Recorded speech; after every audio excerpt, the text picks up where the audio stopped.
इंसान सेक्स के बारे में क्यों सोचता है? ये जो इच्छा है, ये चाहत, ये अचानक से कहाँ से आती है? और ये जो प्यार, आकर्षण, रिश्ते, क्या ये सब कुछ सिर्फ एक शारीरिक जरूरत है या इसके पीछे दिमाग का कोई बहुत बहुत गहरा खेल चल रहा है? आज हम एक ऐसे ही विषय पर बात करने वाले हैं जिस पर अक्सर खामोशी की चादर डाल दी जाती है। बिल्कुल। और हमारे पास द साइकोलॉजी ऑफ सेक्स नाम की किताब के कुछ बहुत जरूरी हिस्से हैं। और खास बात यह है कि ये स्रोत इस विषय को सनसनीखेज तरीके से नहीं देखता, बल्कि एक मनोवैज्ञानिक प्रक्रिया के तौर पर देखता है। ये शरीर से ज्यादा मन की परतों को खोलने की कोशिश करता है। सही बात है। और हमारी आज की बातचीत का मकसद भी यही है। ये किताब एक बहुत ही बुनियादी लेकिन चौंकाने वाला विचार सामने रखती है कि सेक्स एक शारीरिक क्रिया होने से कहीं पहले एक मानसिक प्रक्रिया है। इसकी शुरुआत जिस्म में नहीं, जहन में होती है। तो चलिए आज इसी विचार की गहराई में उतरते हैं और देखते हैं कि ये हमें कहाँ ले जाता है। तो इसकी पहली परत ही सबसे दिलचस्प है और शायद थोड़ी असहज करने वाले भी। किताब की शुरुआत इस तर्क से होती है कि सेक्स असल में शरीर की नहीं बल्कि दिमाग की बीमारी या दवा है। एक मिनट, बीमारी या दवा? ये तो बहुत बड़ा दावा है ना? ये एक शक्तिशाली मेटाफोर है जो कहती है कि हम इसे कैसे अनुभव करते हैं ये हमारी शारीरिक बनावट पर नहीं बल्कि हमारी मानसिक स्थिति पर निर्भर करता है। इसका मतलब तो ये हुआ कि जो कुछ भी हम महसूस करती हैं, जो इच्छाएं हम में जागती हैं, उसे हमारा शरीर नहीं चुनता बल्कि हमारा अवचेतन मन, हमारा सबकॉन्शियस माइंड चुनता है। पर सवाल ये है कि हमारा अवचेतन मन ये चुनाव करता कैसे है? उसे ये सिखाता कौन है? और यहीं पर यह किताब हमें हमारे अतीत की तरफ ले जाती है, हमारे बचपन की तरफ। सोचिए उन आवाजों के बारे में जो हमें बड़े होते हुए सुनाई देती हैं। जैसे ये गलत है, ये गंदा है। बिल्कुल, इस बारे में बात मत करो, अच्छे बच्चे ऐसा नहीं सोचते। ये सारी बातें, ये सारे निर्देश कहीं गायब नहीं होते। ये हमारे अवचेतन मन में एक जज की तरह बैठ जाते हैं, एक ऐसा जज जो हमारी हर इच्छा, हर भावना पर फैसला सुनाता है, अक्सर हमारी जानकारी के बिना। मतलब हमारे ही अंदर एक अदृश्य अदालत चल रही है जिसका जज भी हम हैं और मुजरिम भी हम। लेकिन क्या ये जज हर किसी के लिए एक जैसा होता है? क्या हर किसी के दिमाग में बैठा ये जज एक ही तरह से सख्त होता है? नहीं, बिल्कुल नहीं। और यही इस मनोविज्ञान का सबसे पेचीदा पहलू है। इस जज की सख्ती इस बात पर निर्भर करती है कि बचपन में ये आवाजें कितनी मजबूती से और कितने डर के साथ हमारे अंदर डाली गई हैं। किसी के लिए जज सिर्फ एक हल्की सी फुसफुसाहट है, लेकिन किसी और के लिए ये एक तानाशाह की तरह है जो हर प्राकृतिक भावना को पैदा होते ही कुचल देता है। हम सोचते हैं कि हम आजाद हैं, लेकिन असल में हम उन पुरानी गूंजती हुई आवाजों के गुलाम हो सकते हैं। और अगर कोई उन आवाजों के खिलाफ जाने की कोशिश करे, अपनी प्राकृतिक इच्छाओं को दबाने की कोशिश करे, तो क्या होता है? यहीं से बात और भी गहरी हो जाती है ना। किताब में एक बहुत ही शक्तिशाली पंक्ति है, Repressed desire never dies, it mutates। यानी दबी हुई इच्छा कभी मरती नहीं, वो सिर्फ अपना रूप बदल लेती है। मुझे लगता है ये पूरी चर्चा का केंद्र बिंदु है। हाँ, क्योंकि ये मानव मनोविज्ञान के एक बहुत ही बुनियादी सच की ओर इशारा करता है। जिसे हम दबाते हैं वो गायब नहीं होता, वो बस सतह के नीचे चला जाता है और वहां से और ज्यादा ताकतवर होकर एक नया बदला हुआ रूप लेकर बाहर आता है। ये ऊर्जा के संरक्षण के नियम जैसा है कि ऊर्जा नष्ट नहीं होती, सिर्फ अपना रूप बदलती है। बिल्कुल बिल्कुल भाई। लेकिन ये बदले हुए रूप कैसे होते हैं? क्या इसका कोई उदाहरण दे सकते हैं? क्योंकि ये सुनने में थोड़ा एब्स्ट्रैक्ट लगता है। हाँ बिल्कुल, किताब के अनुसार ये रूप बहुत खतरनाक हो सकते हैं। मान लीजिए किसी व्यक्ति को सिखाया गया है कि अपनी यौन इच्छाओं को महसूस करना कमजोरी या पाप है। वो व्यक्ति सचेत रूप से उन इच्छाओं को दबाता है। अब ये दबी हुई ऊर्जा कहीं तो जाएगी, है ना? हो सकता है वो उस व्यक्ति के अंदर बेवजह के गुस्से और चिड़चिड़ेपन में बदल जाए। वो अपने काम पर, अपने परिवार पर छोटी छोटी बातों पर चिल्लाने लगे और उसे खुद भी समझना है कि इस गुस्से की जड़ कहाँ है। अच्छा, तो हो सकता है कि ऑफिस में बेवजह गुस्सा करने वाला सहकर्मी या सड़क पर बेवजह लड़ने वाला इंसान असल में अपने अंदर किसी और ही जंग से लड़ रहा हो। इसकी संभावना बहुत ज्यादा है। किसी और में यही दबी हुई इच्छा हिंसा में बदल सकती है, या फिर और भी सूक्ष्म रूप से यह नकली प्यार में बदल सकती है। एक ऐसा रिश्ता जिसमें जुनून या सच्चा जुड़ाव नहीं बल्कि सिर्फ जिम्मेदारी का दिखावा है। ये सब उस इच्छा के बदले हुए बिगड़े हुए रूप हैं। इंसान खुद से एक तरह का झूठ बोल रहा होता है और यही झूठ उसके व्यवहार को नियंत्रित करने लगता है। तो एक व्यक्तिगत और आंतरिक संघर्ष बाहरी दुनिया में नकारात्मक व्यवहार के रूप में प्रकट हो सकता है। पर सवाल ये है कि खुद से झूठ बोलने की मनोवैज्ञानिक कीमत क्या है? क्या दिमाग बस ये सब होने देता है? नहीं, किताब का तर्क है कि दिमाग उस इंसान को एक तरह से सजा देता है जो खुद से सच नहीं बोलता। ये सजा बाहरी नहीं, आंतरिक होती है। एक बेचैनी, एक खालीपन, या फिर ऐसा व्यवहार जो इंसान खुद भी नहीं समझ पाता कि वो ऐसा क्यों कर रहा है। जब भावनाओं को उनका स्वाभाविक रास्ता नहीं मिलता तो वो कोई और, अक्सर विनाशकारी रास्ता खोज लेती हैं। यही म्यूटेशन है। अगर इच्छा का दमन करने से वो गुस्सा या हिंसा बनकर निकलती है, तो उस दमन को बनाए रखने के लिए दिमाग किस हथियार का इस्तेमाल करता है? क्या इंसान हर समय सचेत रूप से खुद को रोकता रहता है? यहीं पर एक और गहरे जहर का जिक्र आता है, अपराध बोध, मतलब गिल्ट। किताब इसे एक धीमे जहर की तरह बताती है जो चिल्लाता नहीं, शोर नहीं मचाता, बस चुपचाप अंदर से खत्म कर देता है। वो अदृश्य जज। ये वही अदृश्य जज है जो अब सिर्फ फैसला नहीं सुना रहा बल्कि सजा भी दे रहा है। और वो सजा है अपराध बोध की भावना। और ये अपराध बोध कितना शक्तिशाली हो सकता है, इसका अंदाजा इस बात से लगता है, और ये मुझे सबसे चौंकाने वाली बात लगी। Most sexual failures are guilt driven, यानी ज्यादातर यौन विफलताएं अपराध बोध से प्रेरित होती हैं। लोग अक्सर अपने शरीर को, अपनी उम्र को या अपने पार्टनर को दोष देते हैं, लेकिन लेखक के अनुसार असली दोषी वो डरा हुआ दिमाग होता है जिसे बचपन से सिखाया गया है महसूस मत करो।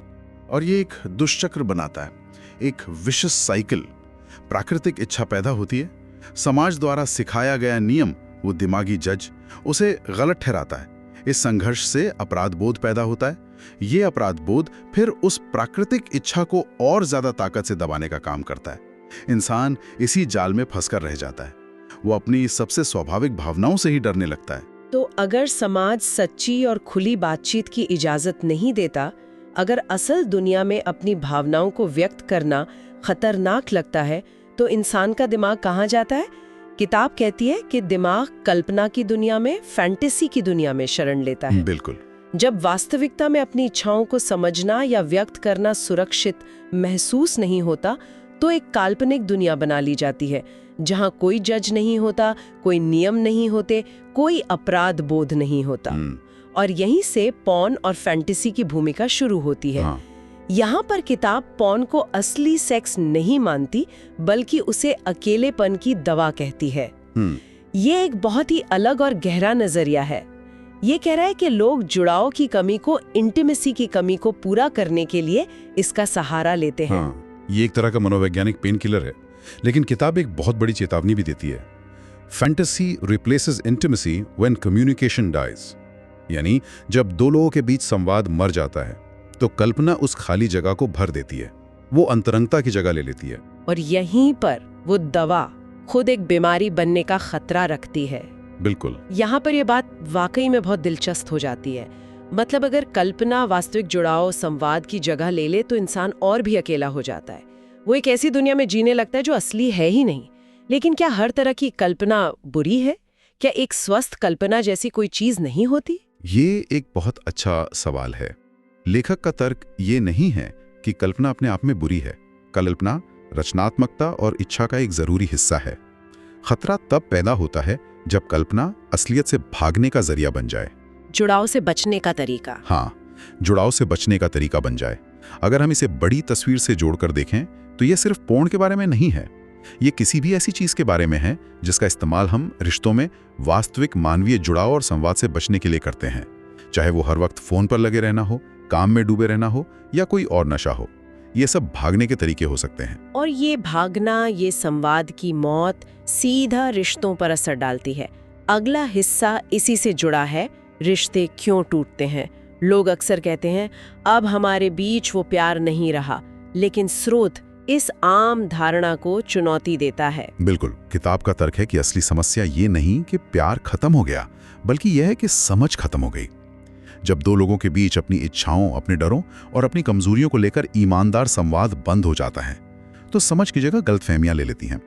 दोनों एक दूसरे के सामने एक किरदार निभाने लगते हैं। और ये भी कहा गया है कि जब इंसान अपनी असल इच्छाएं अपने पार्टनर से भी छिपाने लगे तो रिश्ता खत्म होने की कगार पर पहुंच जाता है।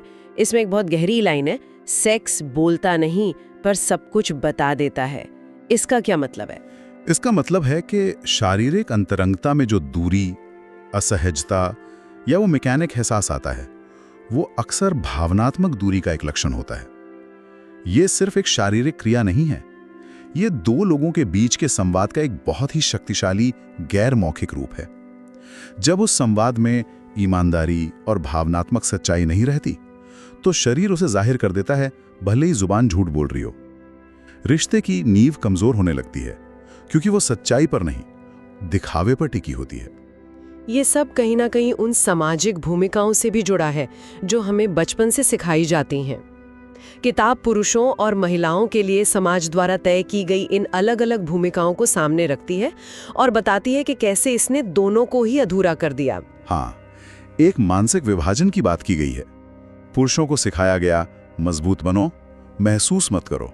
भावनाओं को कमजोरी का प्रतीक माना गया। रोना, डरना या यहाँ तक कि बहुत ज्यादा प्यार जताना भी मर्दाना नहीं समझा गया। और महिलाओं को सिखाया गया, चुप रहो, चाहो मत। अपनी इच्छाओं को व्यक्त करना, खासकर यौन इच्छाओं को, उनके लिए बेशर्मी माना गया। और इसका नतीजा क्या हुआ? किताब कहती है कि दोनों ही अधूरे रह गए। एक ने महसूस करने की क्षमता खो दी, दूसरे ने चाहने की हिम्मत। और इसका एक बहुत ही दुखद परिणाम बताया गया है, अधूरे लोग पूरा प्यार कभी नहीं दे सकते। ये लाइन सुनने में जितनी सरल है, उतनी ही गहरी भी। बिल्कुल, ये सिर्फ रोमांटिक रिश्तों पर नहीं, बल्कि हर तरह के मानवीय जुड़ाव पर लागू होती है। जब तक कोई व्यक्ति खुद में पूरा महसूस नहीं करता, अपनी भावनाओं और इच्छाओं को पूरी तरह से स्वीकार नहीं करता, तब तक वो किसी दूसरे के साथ एक स्वस्थ और संपूर्ण रिश्ता कैसे बना सकता है? वो रिश्ते में या तो अपनी भावनाओं को दबाएगा या अपनी इच्छाओं को। दोनों ही सूरतों में रिश्ता अधूरा ही रहेगा। ये जेंडर स्टेरियोटाइप्स सीधे तौर पर स्वस्थ रिश्ते बनाने की हमारी क्षमता को नुकसान पहुंचाते हैं। और ये हमें आज के आधुनिक मन की सच्चाई तक ले आता है। एक विरोधाभास की बात की गई है। आज का इंसान ज्यादा जानता है पर कम समझता है, ज्यादा देखता है पर कम महसूस करता है। ये क्या है? ये सूचना के विस्फोट का युग है। हमारे पास हर विषय पर, खासकर सेक्स पर, जानकारी की कोई कमी नहीं है। इंटरनेट पर सब कुछ उपलब्ध है, लेकिन जानकारी और समझ में फर्क है। जानकारी सिर्फ आंकड़े हैं, तथ्य हैं।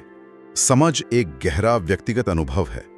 हम सतह पर तैर रहे हैं, जानकारी इकट्ठा कर रहे हैं, लेकिन गहराई में उतरने का, उसे महसूस करने का धैर्य या समय नहीं है। और इसी संदर्भ में किताब एक बहुत महत्वपूर्ण बात कहती है, ओवर एक्सपोजर किल सेंसिटिविटी, यानी अत्यधिक उपलब्धता संवेदनशीलता को मार देती है। जब हर चीज एक क्लिक पर बहुत आसानी से और असीमित मात्रा में उपलब्ध हो, तो उसकी कद्र कम हो जाती है। यह एक बहुत बड़ा मनोवैज्ञानिक मुद्दा है। सोचिए, जब कोई चीज दुर्लभ होती है तो उसका मूल्य होता है, उसके प्रति एक उत्सुकता और सम्मान होता है। लेकिन जब हर तरह का कंटेंट, हर तरह का अनुभव तुरंत उपलब्ध हो, तो हमारा दिमाग उसके प्रति असंवेदनशील, मतलब नम होने लगता है। ये डोपामाइन के चक्र जैसा है। हर बार हमें और ज्यादा तेज और ज्यादा नया कुछ चाहिए होता है, सिर्फ कुछ महसूस करने के लिए। यह न केवल यौनता के प्रति हमें असंवेदनशील बना सकता है, बल्कि गहरे भावनात्मक अनुभवों के प्रति भी हमारी संवेदनशीलता को कम कर सकता है। तो क्या इसका मतलब ये है कि आधुनिक दुनिया ही समस्या है, या फिर इस ओवर एक्सपोजर के साथ जीने का कोई और तरीका है? किताब इसका कोई आसान जवाब नहीं देती, लेकिन वो इशारा करती है कि समाधान बाहर नहीं, अंदर है। समाधान जानकारी को कम करने में नहीं, बल्कि समझ को बढ़ाने में है। संवेदनशीलता को वापस लाने के लिए हमें बाहरी शोर को कम करके अपनी भीतरी आवाज को सुनना होगा। हमें देखने से ज्यादा महसूस करने पर ध्यान देना होगा। तो अगर इस पूरी चर्चा को समेटा जाए, तो किताब का मुख्य संदेश क्या है? मुझे लगता है कि ये बहुत साफ है। सेक्स गुनाह नहीं है, लेकिन खुद से झूठ बोलना खतरनाक है। समाज ने जो नियम बनाए हैं, हो सकता है वो हमारे लिए सही ना हो, लेकिन खुद से बेईमानी करना हमेशा नुकसान पहुंचाएगा। बिल्कुल, जो इंसान खुद से सच्चा नहीं हो सकता, वो किसी और से भी सच्चा नहीं हो सकता। रिश्ते की नींव सच्चाई पर टिकी होती है, और वो सच्चाई सबसे पहले खुद के साथ होनी चाहिए। अपनी इच्छाओं को, अपने डरों को, अपनी कमजोरियों को स्वीकार करना ही पूरेपन की तरफ पहला कदम है। इसीलिए कहा गया है कि द साइकोलॉजी ऑफ सेक्स एक किताब नहीं, बल्कि एक आईना है। एक ऐसा आईना जो वो दिखाता है जो कोई व्यक्ति तब सोचता है जब उसे कोई नहीं देख रहा होता है, जब सारे सामाजिक मुखौटे उतर जाते हैं। और यहीं पर हम अपने श्रोताओं के लिए एक अंतिम विचार छोड़ सकते हैं। स्रोत का कहना है कि ये आईना दिखाता है कि कोई व्यक्ति तब क्या सोचता है जब उसे कोई नहीं देख रहा होता। तो सोचने वाली अंतिम बात यह है, हमारे अकेलेपन में जो विचार आते हैं, जो इच्छाएं जागती हैं, क्या हम उन्हें स्वीकार करते हैं या उनसे लड़ते हैं? और ये आंतरिक लड़ाई या स्वीकृति हमारी बाहरी दुनिया को, हमारे रिश्तों को और हमारे व्यवहार को असल में कैसे आकार दे रही है? ये वाकई एक गहरा सवाल है और शायद इसी सवाल के जवाब में ही सच्ची समझ छिपी है। हम इस बातचीत को स्रोत की अंतिम और सबसे शक्तिशाली पंक्ति के साथ खत्म करेंगे। खुद से झूठ मत बोलिए।